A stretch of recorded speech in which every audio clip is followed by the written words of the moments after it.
melakukan uji hipotesis yang lain-lain juga ya. Nah, di sini data yang dimiliki nama, jenis kelamin, status mahasiswa, umur, status pernikahan, IPK, dan status kelulusannya. Nah, di sini kalau kalian perhatikan gitu ya, kira-kira yang data atau variabelnya itu jenisnya numerik, kira-kira yang mana aja?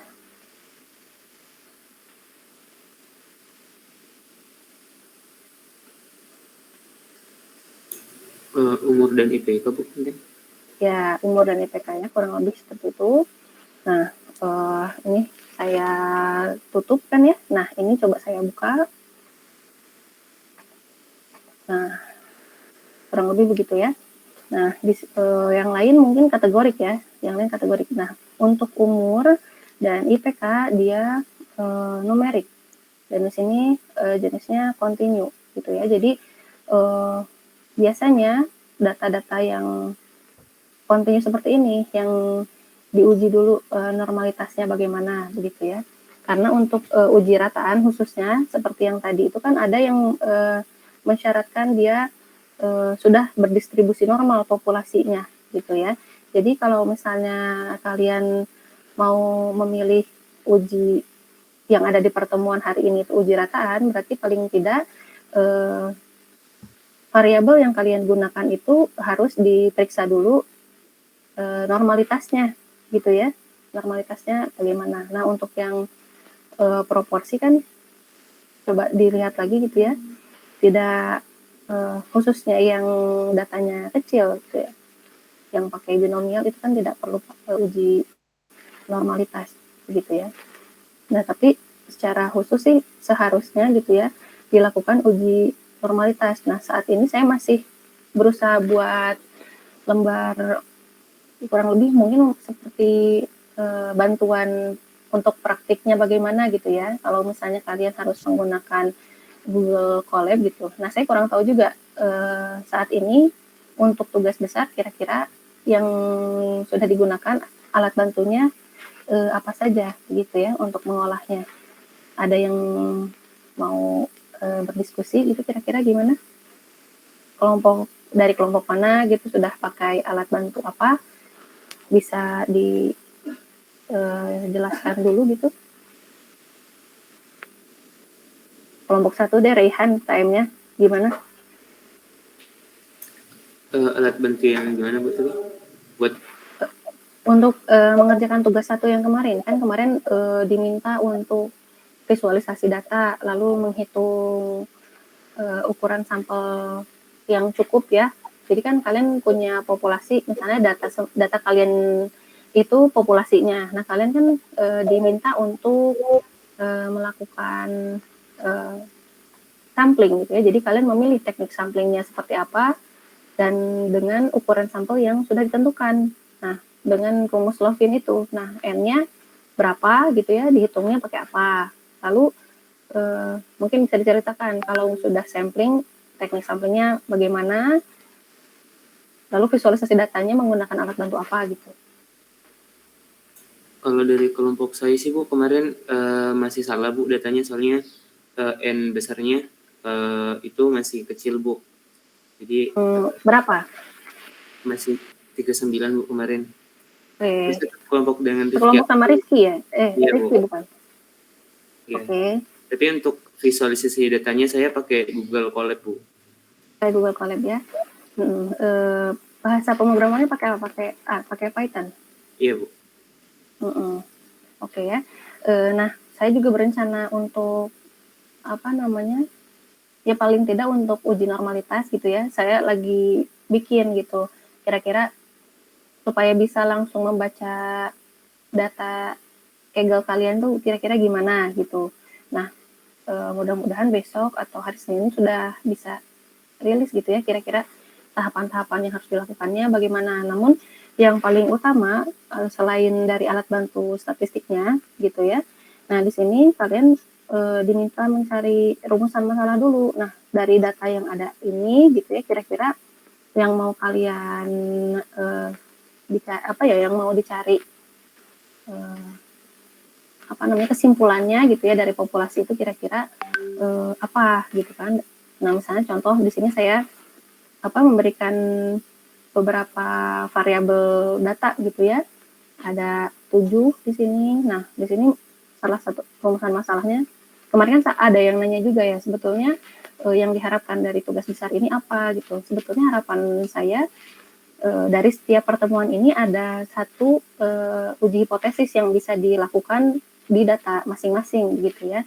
Nah, seperti yang saya contohkan di sini gitu kan, karena di sini fokusnya di IPK mungkinnya bukan di umur gitu. Tadi kan yang menjawab kontinu mungkin Rehan ya, kalau saya tidak salah dengar. Variabel yang kontinu di data-data ini kan umur dan IPK. Nah, di sini mereka fokusnya ke IPK. Jadi IPK sendiri ini yang perlu diuji normalitasnya gitu kan. Perlu diuji apakah IPK ini berdistribusi normal atau tidak. Karena kalau misalnya tidak berdistribusi normal, uji hipotesis yang digunakannya itu berbeda lagi gitu. Tidak seperti yang disampaikan hari ini gitu ya. Nah, ini untuk yang untuk pertemuan hari ini ya, normalitas, lalu ada nah ini dipilihnya uji hipotesis rataan ya terhadap IPK. Nah, kalau uji hipotesis rataan sebetulnya kan bisa dipilih ya. Kalian mau membandingkan misalnya, atau mau memeriksa aja apakah dugaan kalian rataan IPK-nya berapa misalnya kan. Jadi kalian mencari mu nolnya dulu gitu, mu nolnya kira-kira berapa yang diharapkan kelompok kalian. Lalu kalian pilih alfanya berapa begitu kan.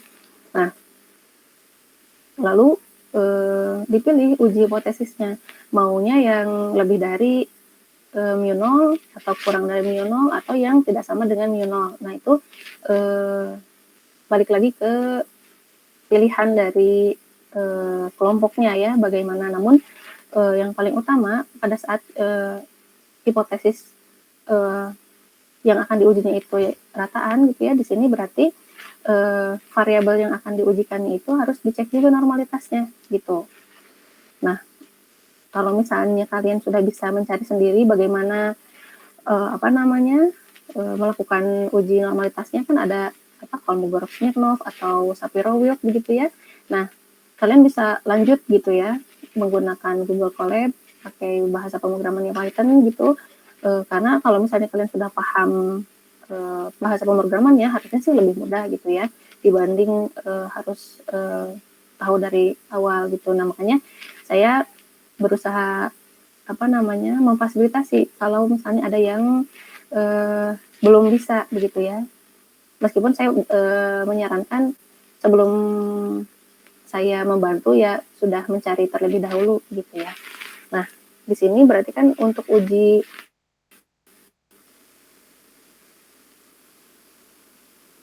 yang di pertemuan ini kan ada normalitas dan hipotesis rataan gitu ya.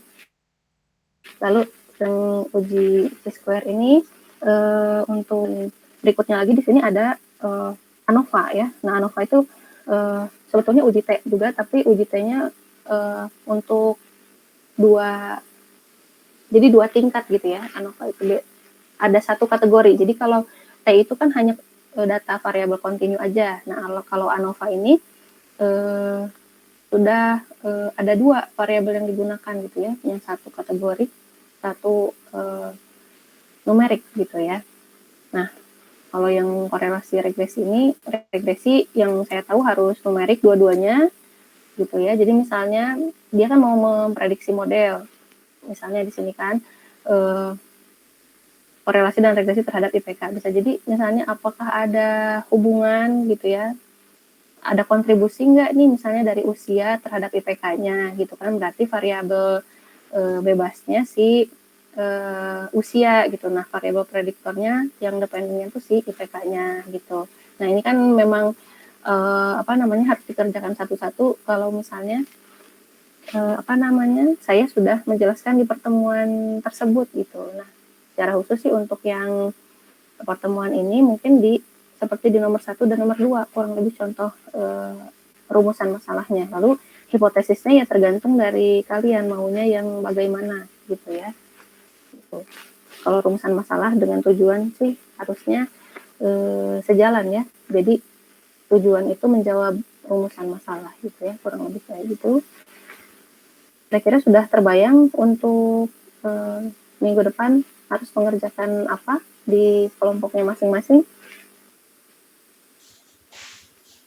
Kelompok 1 gimana, udah terbayang belum kira-kira gimana? Udah sih Bu. Udah terbayang ya kira-kira kayak gimana ya? Apa yang harus diujinya? Ya kalau misalnya normalitas, saya harap sih ya mungkin ada ya. Jadi diuji normalitasnya karena nanti di bawahnya juga perlu gitu syarat normalitas untuk data-data yang kontinu khususnya gitu. Nah, maksudnya untuk yang numerik mungkin ya maksudnya begitu. Nah, kelompok 2 kira-kira gimana? Saya panggil satu-satu karena waktunya masih ada ya. Jadi mungkin barangkali mau diskusi, saya persilakan. Tapi kalau misalnya belum siap juga ya nggak apa-apa gitu ya. Saya coba tadi cek ombak aja ya dari satu kelompok kira-kira kayak gimana. Ada yang mau berdiskusi atau bertanya? Atau mau saya tanya aja?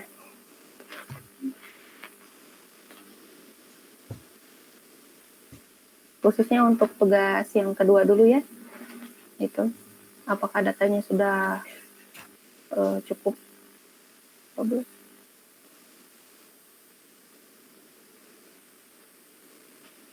Kelompok kedua itu siapa ya? Jadi saya penasaran malah karena diam aja. Saya coba panggil satu ya. Panggil lagi yang lain.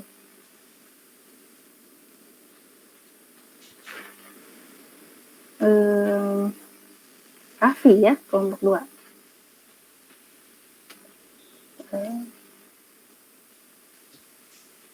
Yang kemarin kalau di kelompok 1 yang mengumpulkan siapa? Aska ya? Siapa? Saya udah download sih tapi belum baca. Saya namanya siapa ya? Coba saya lihat, belum lihat. Ya betul Aska ya? Bukan Bu. Oh bukan. Bukan saya. Siapa? Oh bukan. Ini di LMS belum saya buka juga.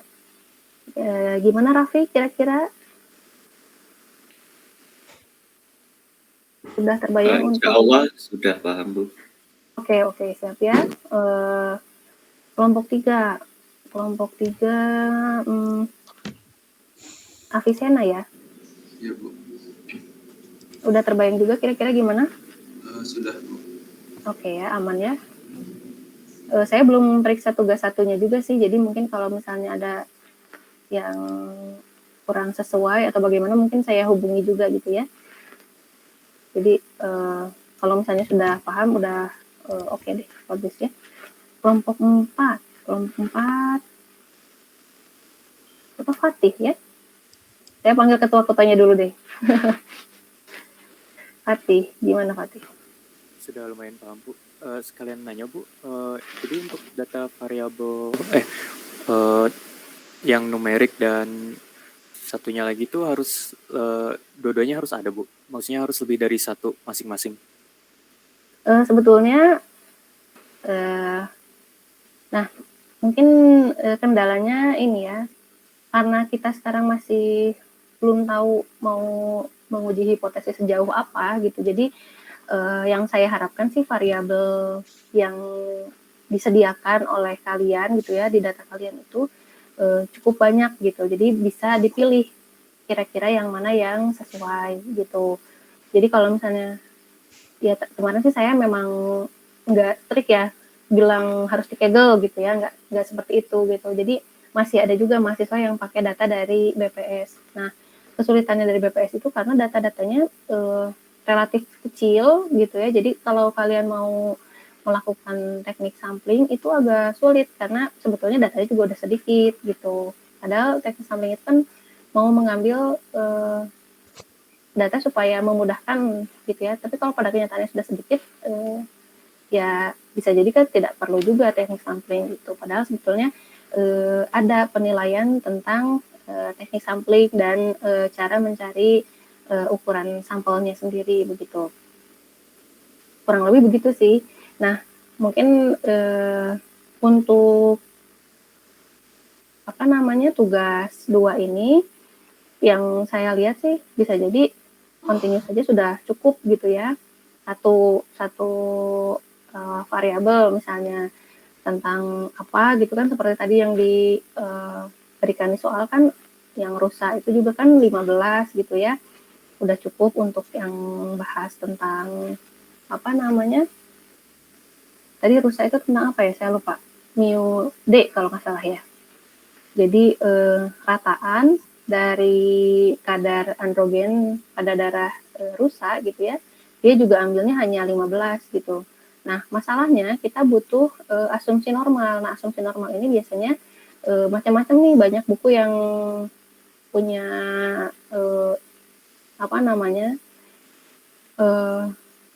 punya kekhasan sendiri gitu ya. Ada yang menyebutkan bahwa kalau sudah 30 ya sudah dianggap normal saja gitu kan, si sampelnya misalnya gitu. Tapi ada juga yang punya batasan-batasan yang lain. Nah, tergantung jadi kalian mengambil sumber dari mana gitu kira-kira. Nah, untuk yang rusak tadi juga kan tidak ada. Jadi semuanya sudah dianggap berdistribusi normal aja gitu. Jadi kalau misalnya masih berkisar dengan mu gitu, nah cenderung distribusi normal diperlukan gitu. Nah, untuk minggu depan itu ada chi-square gitu. Nah, kalau chi-square sendiri paling tidak ada 2 data nominal. Maksudnya nominal itu berarti kategorik cukup. Misalnya saya beri contoh ya, apakah ada hubungan antara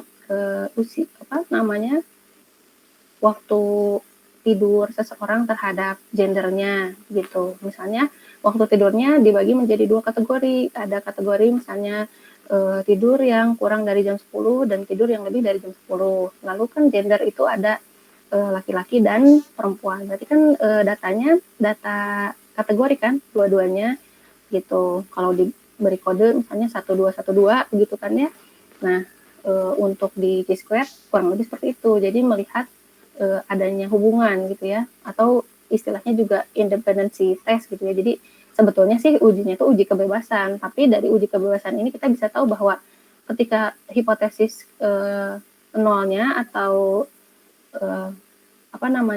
saling yang uji kebebasannya itu tidak terpenuhi gitu ya, misalnya ditolak, berarti kan ada hubungan, kurang lebih seperti itu. Jadi makanya di tugas besar ini saya minta untuk variabelnya ya lebih dari 1 gitu ya. Khususnya tadi yang nominal misalnya 2, lalu yang kontinu kontinu 2 juga. Kenapa? Karena kalau misalnya kita membahas tentang model regresi, nah regresi linear ini berkaitan dengan 2 data kontinu gitu, 2 data kontinu seperti yang di sini kan misalnya minimalnya ada usia dan IPK, berarti paling tidak dia mau membuat model prediksi apakah usia dari mahasiswa ini berpengaruh terhadap IPK-nya gitu. Kurang lebih seperti itu bayangannya. Kenapa? Jadi dari sana saya memberikan batasan bahwa minimalnya kalian punya data 2 kategorik dan 2 numerik gitu ya, khususnya yang nominalnya 2 misalnya gitu, terus yang kontinu tadi 2 gitu. Gitu Fatih, kira-kira bisa dipahami? Baik Bu, paham Bu. Oke, gitu ya. Berikutnya berarti sekarang kelompok kelima. Kelompok kelima ada siapa itu? Zahra ya. Kira-kira Zahra masih ada ya? Masih ada Ibu. Oke, gimana progres kelompoknya? Datanya sudah sesuai, terus untuk tugas minggu depan sudah bisa dipahami? Sudah Ibu, kurang lebih sudah paham. Oke, sip. Ya, makasih ya. Berikutnya kelompok ke-6 ya. kelompok ke-6 ada Samuel. Iya Bu, gimana Bu? Oke, untuk data udah udah sudah pernah diskusi dengan saya ya kalau Samuel ya. Iya Bu. Iya, udah berarti udah aman kalau gitu. Untuk Untuk tugas minggu depan kira-kira gimana? Udah ada bayangan? Kira-kira bagaimana? iya mulai udah ada gambaran Bu. Nanti juga kami akan membahas lagi sih Bu untuk Oke, tugasnya. sip.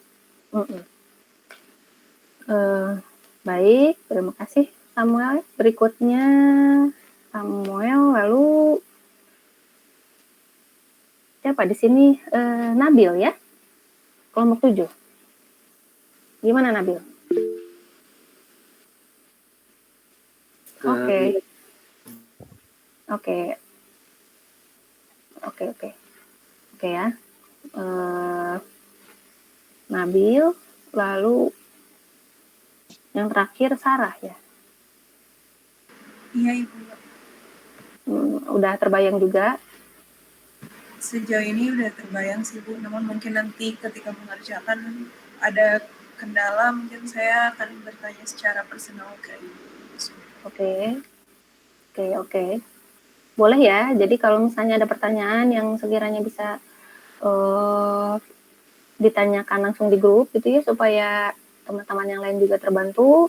Seperti kemarin itu saya apresiasi ya, maksudnya jadi informasinya bisa tersampaikan ke semua mahasiswa gitu ya. Nah, secara personal juga tidak masalah gitu, apalagi misalnya datanya kan misalnya terkait data, jadi kan bisa jadi berbeda dengan kelompok yang lain gitu, tapi untuk yang lainnya bisa juga di grup gitu ya. Jadi dengan kenyamanan kelompok masing-masing, silahkan apabila ada yang ingin ditanyakan, silahkan gitu ya. Saya juga masih berusaha untuk bisa membuat lembar praktikumnya, kira-kira diperlukan atau tidak begitu ya. Kurang lebih mungkin seperti itu untuk pertemuan minggu ini ya. Ada lagi yang mau ditanyakan atau sudah cukup?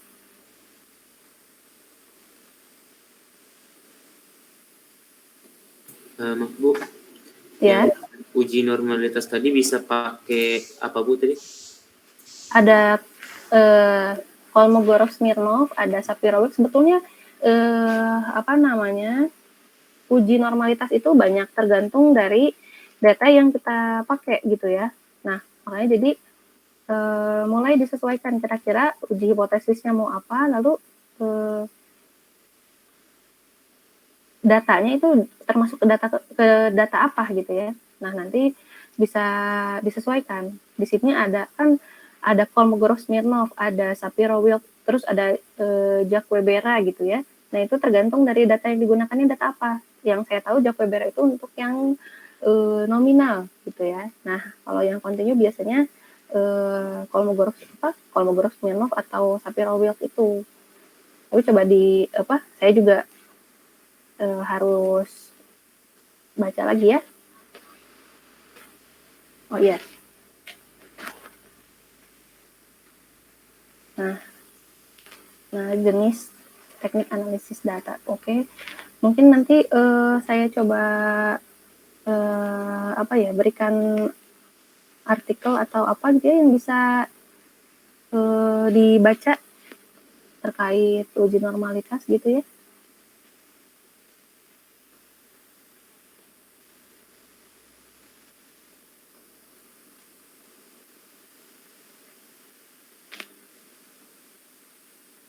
Ini beda-beda sih datanya bagaimana.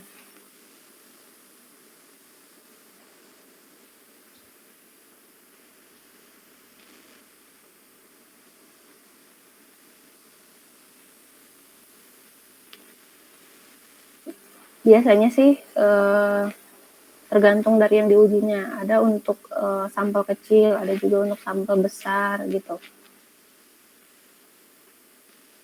Nah, ini kan kalau sampel kecil pakai Sapiro-Wheel di sini batasannya itu kurang dari 100 gitu. Kalau untuk yang Kolmogorov Smirnov di sini untuk yang jumlahnya besar, sampelnya lebih dari 100 gitu. Jadi ada banyak macamnya. Jadi mungkin saya coba cari artikel yang bisa mendukung dulu, nanti saya kirim ke grup gitu ya.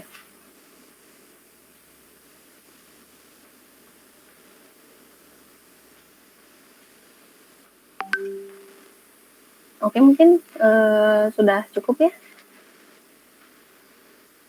Untuk kesimpulannya juga, kalau misalnya tadi ada yang belibet dari saya gitu ya, mohon maaf. Interpretasinya memang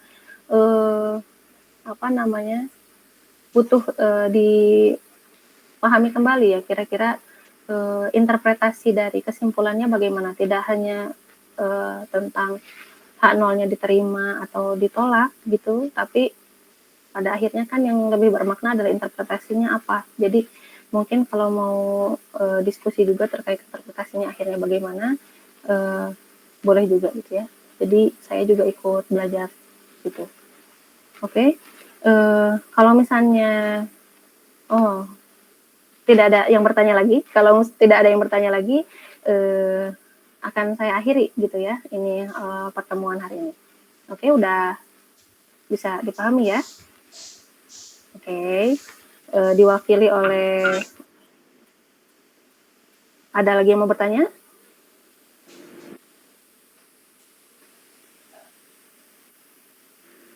Cukup, Bu. Cukup? Oke. Oke, kalau cukup ya saya akhiri pertemuan hari ini. Terima kasih atas perhatiannya. Selamat mengerjakan tugas. Saya ingatkan mungkin ya di LMS sudah ada tugas individu, tugas kelompok, dan kuis juga. Jadi mohon perhatiannya untuk minggu ini ya, bisa lebih semangat lagi. Oke, terima kasih semuanya. Assalamualaikum warahmatullahi wabarakatuh. Oh, gimana? Di LMS-nya belum muncul, Bu. Belum muncul. Oke. Saya belum ini mungkin ya. Tadi saya rasa sudah diperbaiki, ternyata belum di show topik. Sebentar ya. Oke. Saya kira sudah.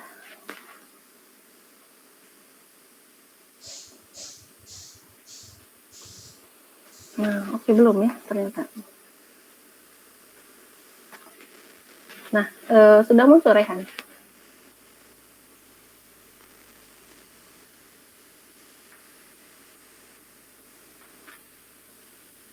Terima kasih, Bu. Sudah ya. Mungkin saya ingatkan tentang deadline-nya ya. Kalau kuis kan kelas ini hari Jumat pukul 4 sampai 6 sore. Lalu untuk tugas individu dan tugas kelompoknya hari Jumat pukul 21 ya.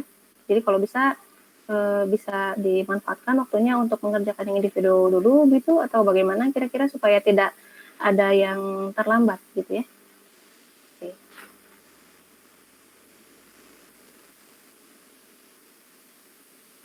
Saya kira sudah cukup ya. Terima kasih atas perhatiannya. Selamat berakhir pekan. Wassalamualaikum warahmatullahi wabarakatuh. Waalaikumsalam. Terima kasih. Terima kasih, Bu. Oke. Sama. Oke.